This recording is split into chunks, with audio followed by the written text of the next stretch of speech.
What's up? What's up? How's it going, Harry Wilson? What's going on, How brother? you doing, man? Good, man. Good. Welcome to Limitless Live. You know we come here once a week. This is the last week of the year. We take your questions from LinkedIn. We take it from Facebook, from Twitter, and we really basically what we want to do is get some of the best mindset coaches in the world to be able to answer some of the questions that you may have, talk about some of the concepts and how to activate those concepts. But today you don't get the best mindset coaches in the world. You get Harry and I. That's it. That's all they get, man. They get us too, But the thing is, man, we did start this 5 years ago. We're here now in 2023, and this is a really important time of the year because you're closing out one year and you're turning the page into the next year. And so we're going to talk a little bit about that today. But Harry Wilson, first off, man, how you doing? Doing good, man. Doing, How's it going? you know, You good? my sparkling water. You know what I mean? You got your okay. Try to fool myself instead, to thinking it's soda. You know what I mean? So like, I need some Keep it healthy. Keep it healthy. That's right. zero. Yeah, and yeah, man, I'm good too. I'm drinking coffee. Imagine that. Just came from one of my favorite coffee shops, so we're doing that today. Maybe in 2024, I need to mix a little bit more water in 2024 for sure. Plenty of water, So, hot water, lemon, meal. You know what I mean? yeah, that's true. That's true. You're right. That's right. So, man, listen, man, we first off, I know when I put the title of this thing out there, today's topic, closing the chapter and on to the next page. I got some text, bro. I got some text thinking, are you and Harry breaking up? Is it over with? Is Limitless? So just so everybody started. Just started. That's right. So everybody knows we're still going. It's we didn't break up. Fortunately, I get to hang out with Harry for another year. So we're going to talk about today what happened last year and a little bit about 2023 and then 2024. But Harry, we're about 2.5 weeks until the end of the year. Tell me a little bit about like what your biggest lessons and learnings were this year. How long is this live, dude? Like we got a couple days live. I mean, I think we got a while. I'm not sure. I'm waiting for some questions or if anybody's on this live, right? So we can go long if we want. It doesn't really matter. I don't think at this point. Has some technical difficulties, so this live might be on demand, but that's right. That's right. And I say that jokingly because when you really reflect on an entire year, really long marathon, there's more than one thing, and so so it depends on how you want it. Like what I was thinking, I could give you a couple bullet points, like a few bullet points on the things, like topics of the things that I learned, and then you tell me which one you want to dig into. Okay, I like that. So yeah, let's do that. Well, I mean, let's do that. And these are kind of a few things kind of off the dome. So pardon my soliloquy and pardon my meandering potentially, but like one of the first things is like imposter syndrome is real. So note that. So we'll come back to that potentially. Okay. This is okay. Topics you choose. All right. Imposter syndrome is real. Got it. You have to plan moments of joy. And some of these things that I've been working through. Yeah. So you have to plan moments for joy. The fights that you're fighting are not a solo act. Okay. I think another one is relationships, and now relationships is a big word. So what I mean by that is the disappointments you have with people, mismanaged expectations, right? And I think that's more of a reminder because you and I have talked about that before. So it's not something new for us, for me, but something that was a reminder this year. And then also discipline is really a standard of behavior, right? You got some good ones, dude. I mean, there's things, these are things that I've been thinking about. And I like it. So there's a number of things here. There's a number of things like, where do you want to go? Where do you want to go? Well, the first off, so I'm going to do, since this is our show, I want to hear the joy. I know that focused, like going into this year, you want to focus on finding more joy. So personally, I want to hear a little bit about that. Yeah. And then I'm fascinated with discipline. And quite honestly, you are around and associated with a lot of successful people that demonstrate discipline. So I'd love to unpack that too, as well. So yes, those are my two. Let's start with joy, and some of these things kind of tap into some of those other bullet points, right? So when you're running this marathon, and whether you think about in a year, a year's time or a lifetime, or segments during your life that are kind of long, that it's really important to set yourself up for success in the joy category, the gratitude category. Yeah. Because without it, you tend to kind of languish. You tend to kind of sit in opportunities missed, or spending too much time thinking about the future, thinking about the past, opposed to the present time, right? Yep. And when that happens, you can kind of get caught up in all the things that haven't worked, or the things that are kind of placing fear into your everyday. And so like I just really been trying to establish, like, these moments of joy, and this there it's easier said than done. I'd be BSing folks, they're watching and pretending like it's easy. Right. There are things that are kind of set up for that. The girls, I got 3 daughters, like these girls, create these moments of joy really daily, right? And certainly my wife, and so the family stuff, it's kind of like where it's like, okay, this is ready made for joy, where it should be, right? Yeah. And so Yeah. in there, and then also like things that are outside of work, things that you do really well, focusing on your mental fitness and the wellness component, right? Exercise and all these different things that release endorphins and all that stuff, right? And so I think those are the things that I think that individuals like myself, yourself, people watching, I mean, I just think that without joy, we're all chasing this kind of big bad word of like happiness, right? Yeah. Right. And it's really hard to find it in the world that we live in, all the negativity, social media, news, all these different things. It's really hard to kind of discover and find joy, if you're not looking for it. You're gonna have to making a choice, because without making that choice, you will find the opposite of joy, right? You will find negativity. You will kind of doom scroll literally in your phone, or figuratively in life. You'll find the things, and if you don't find them, they'll find you, right? So it's really important to find joy. So so I'll just stay on that. I mean, I'll just kind of Yeah. No, I like that. I mean, there's a book that I read a couple years back. It was called How Happiness Happens. Mhm. And it talks about like the basic premise of the book was, the more you give, the happier you are, the more joy you have. Mhm. And it's just interesting, like it's like a lot of the folks that you named, I know how much you give to them. I know how much time you spend. That's one thing you can't fake. I was thinking about this as it pertains to 2023 and 2024. You cannot fake showing up. Yeah.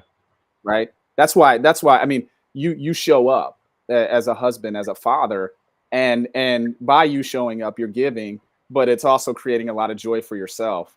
And so, that was one of the things I was thinking about, like, how can I show up more and better in 2024 than I did in 2023? Mhm. Like, what are those things? If there's some things that I did right, keep showing up. If there's things that I need to show up more to, people that I need to show up for, then do that too as well. Mhm. And but I think you're right, man. A lot of folks, we're all looking for happiness. We're all looking for joy. I love and you taught me this yesterday. I didn't realize the word for 2023 is authenticity. And like that's what I love about Harry Wilson. So again, we're not breaking up. This may be the opposite, right? I'm gonna love on Harry a little bit here, but he is truly authentic and genuine. And you are going to know where he stands. He's not going to sugarcoat it. But that authenticity is powerful, and you're super authentic with your family, and you show up. And I think that's where, when you talked about the word that you were looking for this year, joy, leaning into that, saying, hey, I want more of that. A lot of people wouldn't raise their hand and admit that. They act like they have it all figured out. So I appreciate your authenticity around that. Yeah, man. No, I appreciate it. Likewise, we do have a couple people here, by the way, in the chat. So yeah, got some folks in the building. The technical difficulties, it did not stop us. Dennis is in here. You said, I agree about discipline, joy, and so on. What about exercise? Could you share protocols about this? I mean, yeah, that's kind of been my outlet personally. You know what I mean? It's exercise, fitness, and it comes in a lot of different forms. Everybody's capable of going for that 30-minute walk, right? And Right. you taking a business call that might be an internal call, something that's kind of low lift, low velocity, walk and talk. We do that a lot, right? Yep. You know, if you do have a gym of choice or like kind of an approach, you know, DJ knows I do Orange Theory and F45, maybe Peloton for people, whatever it is, right? I mean, there's a litany of things that you can do from a fitness perspective, but you gotta invest in yourself, not just because you want to lose weight or like, you know, or you know, see your abs again or whatever the goals are, but also just for your mental fitness, right? Like that. That's right. It clears the mind, right? It kind of, hopefully it's an escape for that 30 minutes, that hour, whatever it is. So I mean, you know, I just think that you have to have a plan, right? If it's even just one day a week, great. If it's 3 days a week, wonderful. If it's 6 days a week, great. And there's got to be a rest component to it as well. You know, there's got to be a day or two or whatever where you allow yourself to not go to the gym or, you know, whatever you've been, you know, strategy. So I mean, I think, Dennis, I mean, that's as far as protocols, I don't know that it's you know, per se a protocol. Everybody should have their own, but I think you have to have a plan for sure. I mean, that is the protocol, is to have a plan. So if Steve said in 10 years, yeah. Me neither, man. I'm still looking for about a year and a half ago. I felt like I caught an ab in there. You caught one? One or two, yeah, but that's it. Plural, I don't know. It wasn't many. It was just like a few abs I saw. You know, just to kind of piggyback off of what you were just saying, there was a recent article in WebMD, and I thought you'd appreciate this because it was about millennials, and you claim to be a millennial. I still don't know if that's true or not. Is that is it, you millennial? Yeah, 80. Okay. I'm like one of the first. I'm one of the first. Is he? Oh, you were the first one. Okay, there it is. Yeah. So burnout. It says burnout seems especially prevalent among millennials. 84% of whom they say experience burnout are saying that they experience burnout in their current position right now with millennials, which I thought was crazy. Now, this is post-COVID and all the things. So in 2023, right now, 84% are saying they're experiencing burnout in their current role, which, you know, again, you're talking about some of the outlets for that, whether it's a walk, you know, whether it's just, you know, just getting out in the open air. These things are really important on making sure that you can really, this is, you know, not just run that quick sprint, but really get into that marathon of the year of life. And so it's really, really important that we take care of ourselves like that. So I'm glad you brought that up, man. Yeah. Really good stuff. Why do you think that is? Why do you think millennials in particular, you know, might be seeing a higher level of burnout than other? Is that what the study's saying? Is that? That's what, yeah, that was one subset that they looked at. Another, when they looked at overall, it was more like 70%. So it is significantly more. And so, you know, I think there's a lot of pressure on millennials, man. I really do. I think that, you come into a workforce that was, you know, really pretty much dominated by baby boomers. And there was a certain way that baby boomers did business. And, you know, you come in and now with the addition of technology and all the different ways to communicate that baby boomers really didn't lean into. Even my generation, I'll be 46 tomorrow. Woo! That's real age right there. Woo! 46. Taylor Swift, by the way, stole my birthday. So I was the first December 13th. The first all right. So nobody was. I was the first one. All right. And so, but what's interesting is, so I was trained by baby boomers, but I also, you know, obviously there was a lot of technology even when I first came in.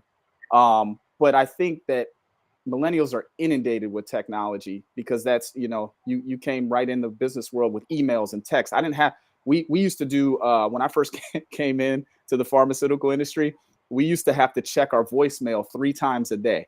We didn't have email.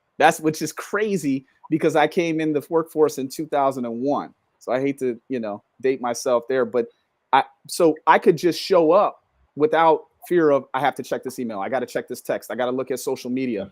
I could be very, very present. And I think there's the burnout comes from you're inundated with all this information. And then it's like, yo, what do I do with it? And that to me is overwhelming. You know what I mean? And then it leads into some of the things like lack of discipline, or you mentioned imposter syndrome. I should be doing so much more because I just saw on social media that this person that's, you know, 38 years old, you know, has 5 houses and they do this and look at their family. And so there's a lot of pressure on millennials, man. I think that's where it comes from. Yeah, that makes sense. I mean, I think depending on what data you see, I mean, the last data I saw, like millennials are defined as like they're born like 81 to 96. Okay. I No, No, I didn't make it. I graduated in 96. you definitely missed it. You definitely missed it. Don't try to join our. I thought you said 96, man. I was like, oh, No, but I graduated then. That was join our group. But I think to your point, I mean, you come in and when I was coming out of school, Facebook just kind of hit the waves, right? I mean, so like I was a Facebook college kid, right? You know what I mean? Yeah. And then as you mentioned, everything from there, from a tech perspective and social media and so on and so forth.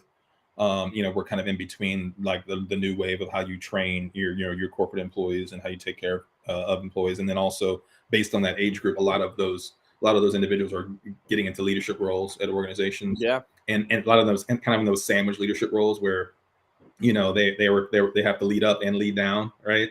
Yeah, and that creates a lot of pressure to perform, and that balance between that same challenge that every leader faces, that balance of empathy and drive for results. Like you have to manage that. And maybe your first leadership role, maybe just kind of figuring out how to develop people and how to engage and how to win and manage kind of the marathon that we've been talking about. And so I think that's another reason why maybe burnout in that area is pretty high. But again, like you said, it's kind of high across the board, right?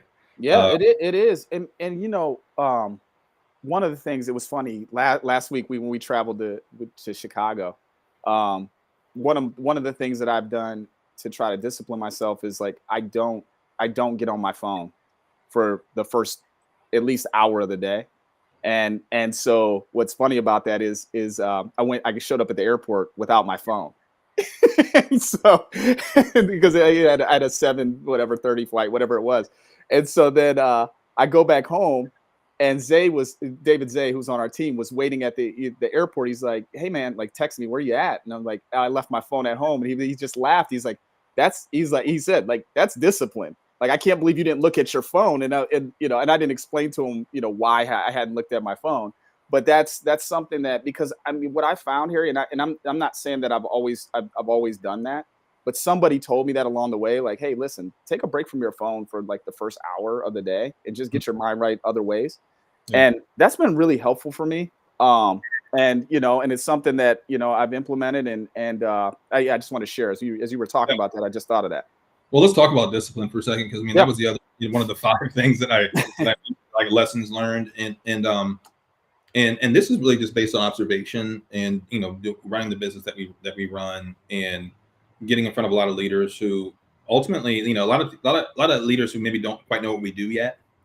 Come to us for what? They come to us because they want one of our coaches to come and do like the national sales meeting, or that's right, the POA or the SKO, whatever it is. And they see that we have this really great speaker or coach, one of many, and they're like, hey, can this person take the stage and do our keynote? And now we're on stage, let's do it. And of course, we challenge them on saying, hey, listen, that's great. Yes, of course, we'll do that. And here's how we're going to impact your team. But we challenge them to say, but it can't end there. And a lot of times they say, well, what do you mean? What do you mean? Right? And we tell them, well, motivation is one thing. And certainly, we hope that your folks, we can motivate your team. Hopefully they're already motivated, right? And that's why they're in the seat that they're in. But motivation's a funny thing, man, because it's fleeting. It comes and goes, right? It's like, it's like the ocean tide, right? It like rises and it falls back. And from somebody, you were talking about fitness, like, I have my 5:30 alarm that goes off typically for that 6:15 workout. And, not every day am I as motivated as the day before. Right. Or the day or tomorrow. Right. And so like the discipline is the action, like, let me put my feet on the ground, right, and go brush my teeth. Right. That's going to get me up and going. And because I need to go to the gym, regardless of where my motivation is. Right. Motivation might be here one day, might be there another. It doesn't really matter. I have to be disciplined enough. So, I mentioned discipline. It's really what discipline really is a standard of behavior, right? A standard that you have for yourself, for your team, for your family, whatever it might be. And motivation is not something that I'm searching for, right? Because there's a certain level of motivation I'm going to have, and again, it's based on the kind of the environment around me, right. Maybe higher or one day than the other might be more intense or the other. It's the discipline that's required. That way, I can run this marathon, right? And I can also run the small races in between. I love that. And so like this standard of behavior is what people really should be questioning. Yeah. Is there standard of behavior?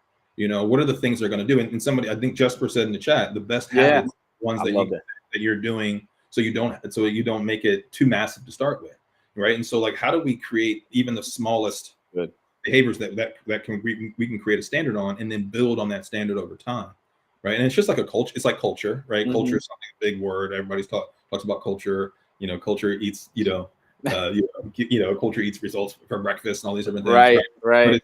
But it's true, and I know it's a cliche, but it's true, and it's and it's something that, like, what is the standard for your organization? What is the standard for your family unit for yourself?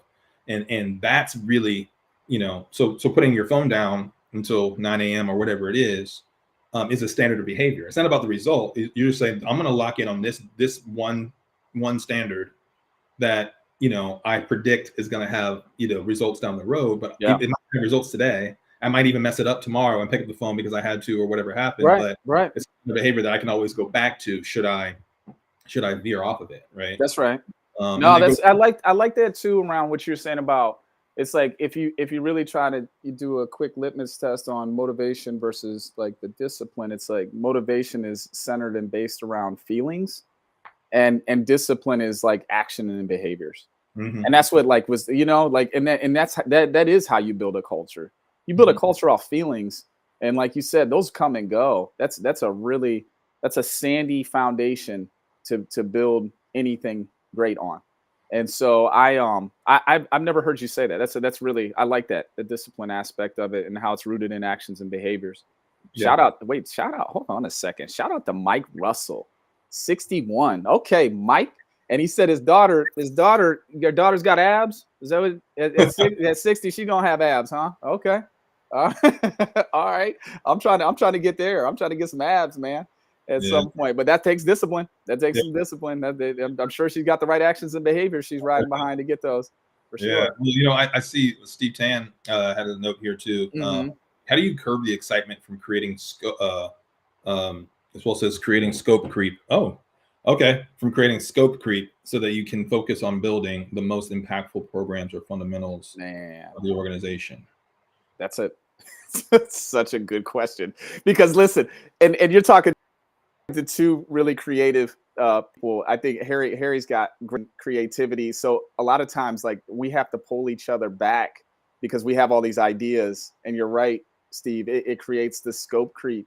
And I think what we've learned over the last 5 years, and I would say that we've had a lot of lessons around this, right? And I wouldn't say we've had a lot of problems. I'd say we're trying to work through puzzles around this, and see how things fit, because you have to stay focused if you're really going to get to your goal.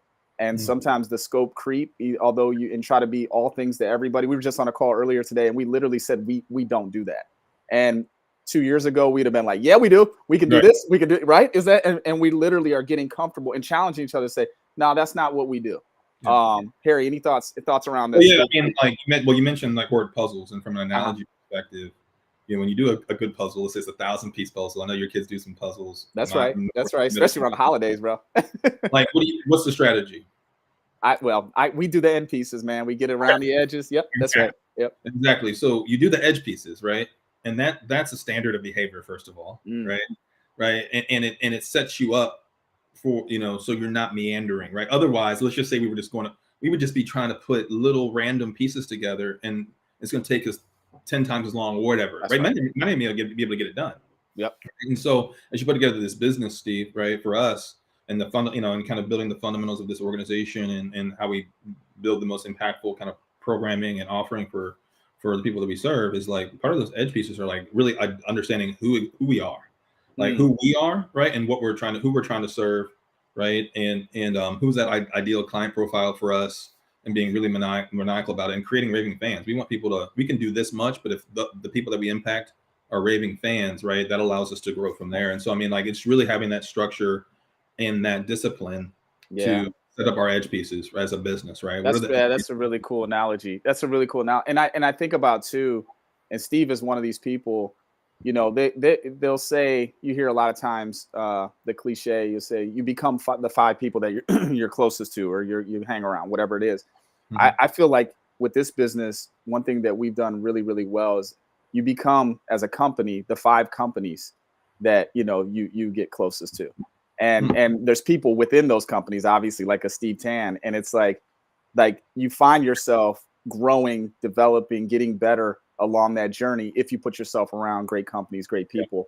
And so yeah, man, if it wasn't for those things, as we reflect back 2023, we look forward to 2024, man, we wouldn't be where we are today. So yeah, we appreciate the audience and the partnership. So Dennis actually gives us a nice bridge. I know that we're a couple minutes to one, and somebody gave us Jesper already gave us permission to go over, and so that's we could go over. All right. Yeah. Hey, listen, I guess we can, because man. there was, relative to the title of this session, closing one chapter and turning the page, and Dennis kind of set us up here. He said, your past is real, but it's not predictive. And that's a Trevorism. I know, I can tell Dennis reading up and has been aware, it's like the past does not predict the future, right? And so what matters is what you do next. That's next right steps. This relates to today's topic for closing the chapter and on to the next page. And so I wanted to ask you, DJ, I mean, we oftentimes, I've observed, and experienced the challenge that really we all, share, the balance between a sprint and a marathon. We mentioned that the marathon and sprinting are already today, right? That balance between a full out sprint, which is kind of like oftentimes for many of us, the end of the year, or chasing down a number, or kind of close out the books, or whatever it is, so you can take a great vacation and get some rest and all these different things, and also end the year really strong. But you're doing that in kind of like amongst this big marathon that ultimately, as soon as that sprint's over, what happens? Like the January 3rd or January 2nd or whatever comes, and the scoreboard's at 0, and it almost feels like a restart, right? And you're running this, you have this really long marathon in front of you. And so we sprint to close our year. After this long marathon, we try to transition to another. What have you observed that really works, or on the flip side doesn't work for people, for teams, for organizations to kind of manage that balance between a sprint and a marathon in our business world? What have you seen? Yeah, I mean, what I've seen work in that time in between, the last week or so of the holidays, really take time, and we talked about this a little bit earlier, to recharge your batteries, to get some rest, to write some specific goals down that you want to look forward to next year. Also write down what went really well give yourself some credit on what went well in 2023. And that was, again, I've had some mentors throughout time where I would keep going kind of through that holiday. I got, because the 2020, next year's coming up, whatever it is. And they're like, yo, slow down to speed up. Slow down to speed up. And I think during the holidays, you sprint to the end of the year, spend time with family, take some time to read some books that you had up there on the shelf that you've been wanting to read, go on some walks, pour into the people that you love, and then write those goals down, and you'll be super motivated going into next year. I said that word motivated. You will be. That will be a feeling, but you'll also have some real good action steps to be able to take to hit those goals in 2024. So that's what I would say has worked. Yeah. Harry, what hasn't worked is, again, just like literally not acknowledging what went well and giving myself and family or whatever team credit for that, and just racing into that next year. That doesn't work for anybody. Yeah. Well, Coach L said, don't just think it, ink it, right? Ink it. I like that. I like that. Well, I think that, just to continue, like, to add what you're saying, because I think everything you said is dope. I mean, I think that, honestly, I think that I don't really want to run a marathon. I know there's probably some marathon runners that are watching. Yeah. I admire the marathon runners. In fact, as you know, we did some personal goal sharing, and one of them was a half marathon. I'm not prepared mentally or physically to run a full, but just to kind of experience that challenge. But what I mean by I don't really want to marathon is like, I'd rather set up a series of sprints, right? Or mini races that don't look so daunting, that are a year long or whatever it is. People ask you about your year plan or your 3 to 5 year. Like, let me just win this quarter. Let me win this month. Let me have a set of behaviors I'm going to follow for this week, today, right? So let me walk it back and work backwards. So I can celebrate. So you mentioned kind of recognizing, reflecting on the year and thinking about the wins. Well, we should be doing that, daily, weekly, monthly, quarterly. We stack these wins. And also it allows us, if the wins don't happen the way we thought, or we hypothesized, that we can, we can demonstrate how agile we can be, right? We can demonstrate how nimble we are.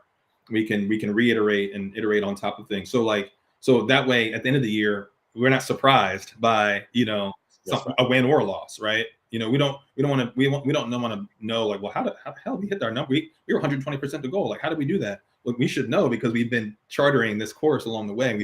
That's right. Wins along the way. So we're not surprised.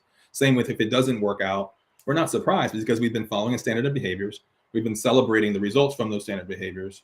And so and as we hit potholes, right, we can adjust, right? And so that's what I would say is an action item. Yeah. How do you transition from one sprint to kind of in your ear and start a marathon? Love it. Set up the next sprint. You know what I mean? Set up the next. So it's not so daunting. So maybe that next sprint is just the month of January. Maybe it's January. Maybe it's all of Q1, whatever it might be, right? But like, let's set up the next sprint so we can continue to like have a lot of velocity around. Because I know that sometimes when I start at the beginning of a year, it still feels so daunting. So you almost get a little paralyzed, and it takes it takes you 2 or 3 months to kind of get going again, right? And, after a vacation, you've been dieting and you've been eating right for the vacation so you can look great on the beach, right? And then you eat really well on the vacation, probably well as in eat the stuff you've been avoiding for the last 3 months. And then it's harder to get back on that diet plan or that fitness regimen because you kind of for a minute. Same thing as we transition from end of the year to beginning. It's like, well, we're gonna rest, right, strategically, but let's set up that next sprint so we can go out there and like hit the ground running. You know what I mean? So that would be my action item as far as for those listening and watching. Like, okay, just managing this is what is that next sprint on the other side of the day, right? The beginning of the new year that we can attack and let's set up some goalposts that we can celebrate some wins on. Yeah, it's good stuff, man. Well, hey, listen, I'm glad we got to do the last live together, and I'm glad we get to go into 2000. So I know there's some folks that are disappointed that this wasn't more dramatic. We were making some big announcement, but no, it's been a great year, man. Love going through this with you and building this company, and appreciate you. Hey, before we go, man, Dennis asked a question that we probably should answer. He put it on here twice, and said if you could relive one memory with Trevor Moawad. Which would it be, and why does it hold a special place in your heart? So maybe this is kind of a rapid fire version of it. Yeah. What are your answer to that?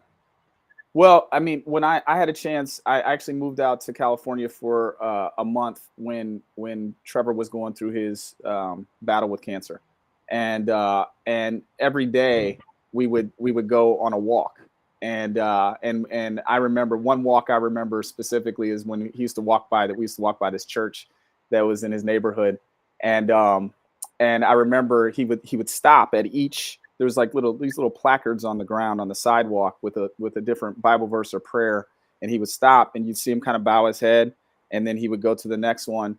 And I remember just standing behind him and watching him in the context of like he always talked about taking the next right step, and for him, those next right steps were with his faith. With the things that were important to him at that time, and it just meant a lot to me to be able to walk that sidewalk with him and go on that final journey with him. So yeah, that's my clearest and best memory with him. That's great, man. I mean, like one memory, I would have to be really thoughtful about which one I'd want to share. I think one thing that's really special about Trev that is really a kind of a small thing, a nuanced thing, but it was kind of epitomized, his kind of spirit and like how he was able to connect with people is that you know this, like we jump in an Uber or we'd be at some location, an event or whatever, and somebody would come up to him and he'd be speaking in Arabic, right? Or some other language, right? Or Spanish or whatever, right? It just and he'd have this like all of a sudden he'd rattle off some communication with them. Right, and have this dialogue, and you're like, how did you So I feel like Trevor, I don't think he was fluent in any of these languages, but he knew just enough to relate and to have a conversation and bring people in. And so that was kind of a special quality of Trev. As far people say charismatic and all these different things, but really, his connectivity was in his ability to communicate, right?